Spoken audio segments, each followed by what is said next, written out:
আমি সেদিনটার জন্য অপেক্ষা করছি, যেদিন সকালবেলা আমি ঘুম থেকে উঠে তোমাকে দেখব, বালিশের বদলে তোমার হাতের উপর শোবো। কবে যে আসবে সেই দিনটা। যাই হোক, পৃথিবীর এই প্রান্ত থেকে আমার পৃথিবীকে শুভ সকাল। আমরা যদিও হাজার হাজার মাইল দূরে, একে অপরকে রোজ দেখতে পাই না, ছুতে পারি না, তবু আমার মনের মধ্যে শুধু তুমিই আছো। কারণ রোজ রাতে স্বপ্নে আমি শুধু তোমাকেই দেখতে পাই। সারাক্ষণ একসঙ্গে থাকলে কি ভালোবাসা সত্যি হয়? আমার কাছে কিন্তু ভালোবাসার সংজ্ঞাটাই অন্যরকম। একে অপরের থেকে দূরে থেকেও যখন সবাই আগের মতো মিষ্টি থাকে, সেটাই আমার কাছে সত্যিকারের ভালোবাসা। তুমি যেমন তেমনই থেকো, সেভাবেই আমি তোমাকে ভালোবাসি। তোমার সঙ্গে রোজ কথা হয়, রোজ তোমাকে আমি টেক্সট করি, হোয়াটসঅ্যাপে করি, ইমেলে করি, কিন্তু বিশ্বাস করো আমি এবার বড্ড ক্লান্ত। কোনো কিছুই তোমাকে মিস করা থেকে আমাকে আটকাতে পারছে না। কবে আসবে তুমি?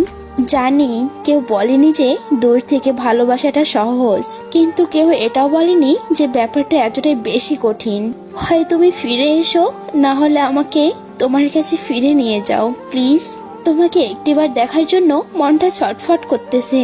একবার তোমার মুখে আমার নাম শোনার জন্য আমি পাগল হয়ে যাচ্ছি। আর একবার তোমাকে ছুতে চাই, অনুভব করতে চাই। যখন কেউ মনের মধ্যে বাসা বাঁধে, তখন যে কোনো দূরত্বে ছোট মনে হয় না। জানি আমাদের মধ্যে ভৌগোলিক দূরত্ব অনেক, কিন্তু মনের দূরত্ব কি আছে? সবাই কোনো বিশেষ পার্বণের জন্য দিন গোনে, আর আমি দিন গুনি তোমার ফেরার অপেক্ষায়। আরো 22টা দিন পর তোমার সঙ্গে আমার দেখা হবে। দিনগুলো যেন কাটতেই চায় না।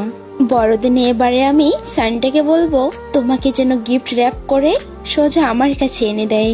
জানি দূরে থাকতে কষ্ট হয়, দূর থেকে ভালোবাসা এতটা সহজ নয়, কিন্তু তোমার জন্য অপেক্ষা করতে আমার খারাপ লাগে না। আমার মনের প্রতিটা কোণা তোমাকে মিস করছে। আমার শরীরের প্রতিটা রোমকূপ তোমাকে চাইছে। আমার হৃদয়ের প্রতিটা স্পন্দন তোমার জন্য ধুকপুক করছে। আমি তোমাকে খুব মিস করছি। আমার পৃথিবীটা তোমাকে ছাড়া বেরং হয়ে গেছে। তুমি তাড়াতাড়ি ফিরে আবার তাকে রঙিন করে দাও।